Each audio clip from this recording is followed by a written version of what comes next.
Caps. Anyone who does not own a hat folds himself a low square paper cap. The whole clothing of the working class, even assuming it to be in good condition, is little adapted to the climate. The damp air of England, with its sudden changes of temperature, more calculated than any other, to give rise to colds, obliges almost the whole middle class to wear flannel next the skin, about the body, and flannel scarfs and shirts are in almost universal use. Not only is the working class deprived of this precaution, it is scarcely ever in a position to use a thread of woolen clothing, and the heavy cotton goods, though thicker, stiffer, and heavier than woolen clothes, afford much less protection against cold and wet, remain damp much longer, because of their thickness and the nature of the stuff, and have nothing of the compact density of fulled woolen cloths. And, if a working man once buys himself a woolen coat for Sunday, he must get it from one of the cheap shops, where he finds bad so-called devil's dust cloth, manufactured for sale, and not for use, and liable to tear, or grow threadbare in a fortnight, or he must buy of an old clothes dealer a half-worn coat which has seen its best days, and lasts but a few weeks. Moreover, the working man's clothing is, in most cases, in bad condition, and there is the oft-recurring necessity for placing the best pieces in the pawnbroker's shop. But among very large numbers, especially among the Irish, the prevailing clothing consists of perfect rags often beyond all mending, or so patched, that the original colour can no longer be detected. Yet the English and Anglo-Irish go on patching, and have carried this art to a remarkable pitch, putting wool or bagging on fustian, or the reverse, it's all the same to them. But the true, transplanted Irish hardly ever patch, except in the extremest necessity, when the garment would otherwise fall apart. Ordinarily the rags of the shirt protrude through the rents in the coat or trousers. They wear, as Thomas Carlyle says, 67. A suit of tatters, the getting on or off which is said to be a difficult operation, transacted only in festivals and the high tides of the calendar. The Irish have introduced too, the custom previously unknown in England, of going barefoot. In every manufacturing town there is now to be seen a multitude of people, especially women and children, going about barefoot, and their example is gradually being adopted by the poorer English. As with clothing, so with food. The workers get what is too bad for the property-holding class. In the great towns of England everything may be had of the best, but it costs money, and the workman, who must keep house on a couple of pence, cannot afford much expense. Moreover, he usually receives his wages on Saturday evening, for, although a beginning has been made in the payment of wages on Friday, this excellent arrangement is by no means universal, and so he comes to market at 5 or even 7 o'clock, while the buyers of the middle class have had the first choice during the morning, when the market teems with the best of everything. But when the workers reach it, the best has vanished, and, if it was still there, they would probably not be able to buy it.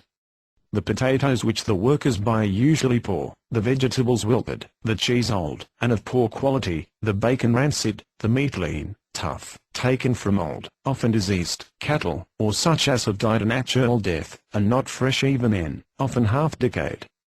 The sellers are usually small hucksters who buy up inferior goods, and can sell them cheaply by reason of their badness.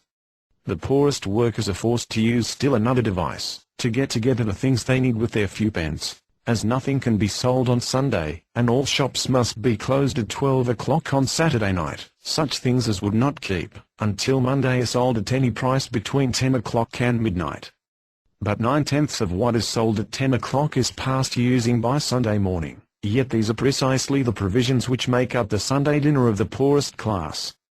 The meat which the workers buy is very often past using, but having bought it, they must eat it. On the 6th of January, 1844, if I am not greatly mistaken, a court leech was held in Manchester, when 11 meat sellers were fined for having sold tainted meat. Each of them had a whole ox or pig, or several sheep, or from 50 to 60 pounds of meat, which were all confiscated in a tainted condition.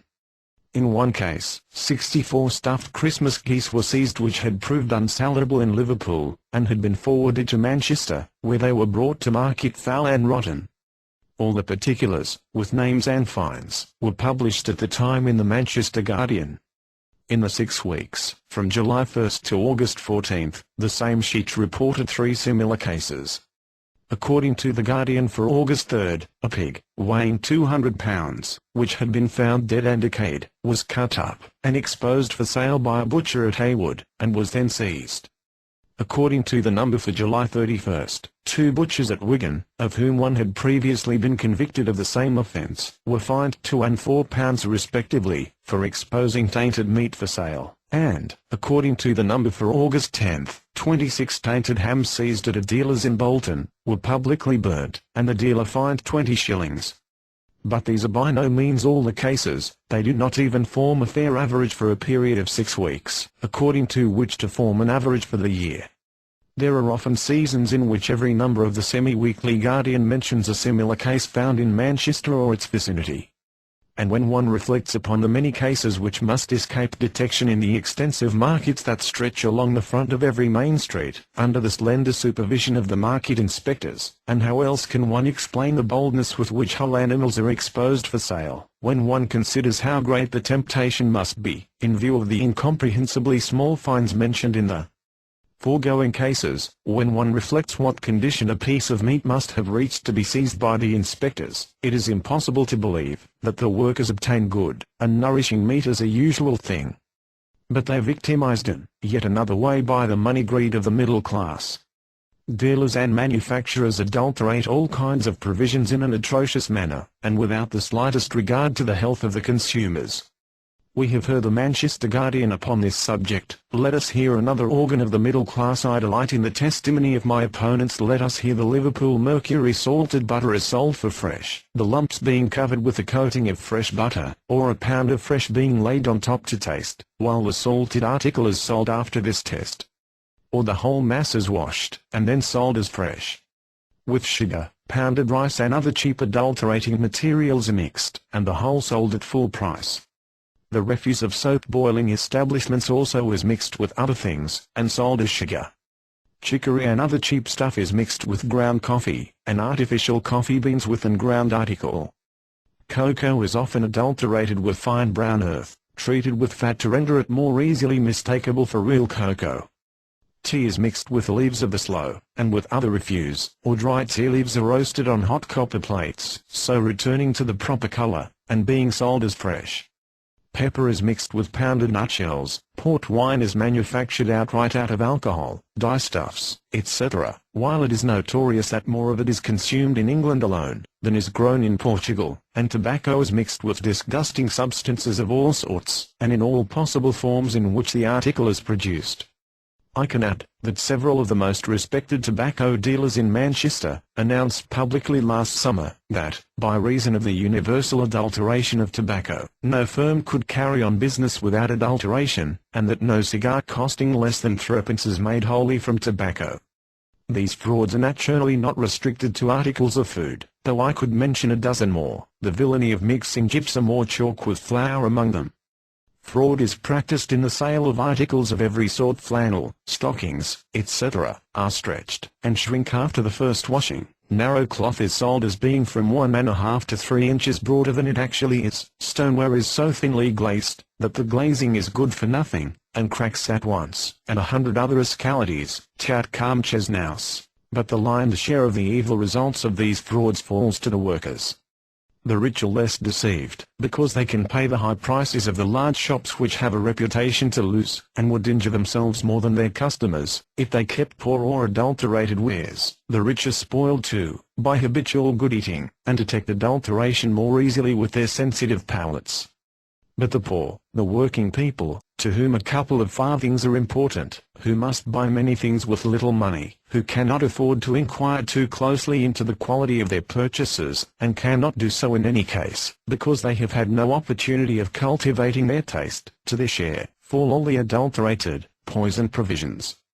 They must deal with the small retailers, must buy perhaps on credit, and these small retail dealers who cannot sell even the same quality of goods so cheaply as the largest retailers, because of their small capital and the large proportional expenses of their business, must knowingly or unknowingly buy adulterated goods, in order to sell at the lower prices required, and to meet the competition of the others.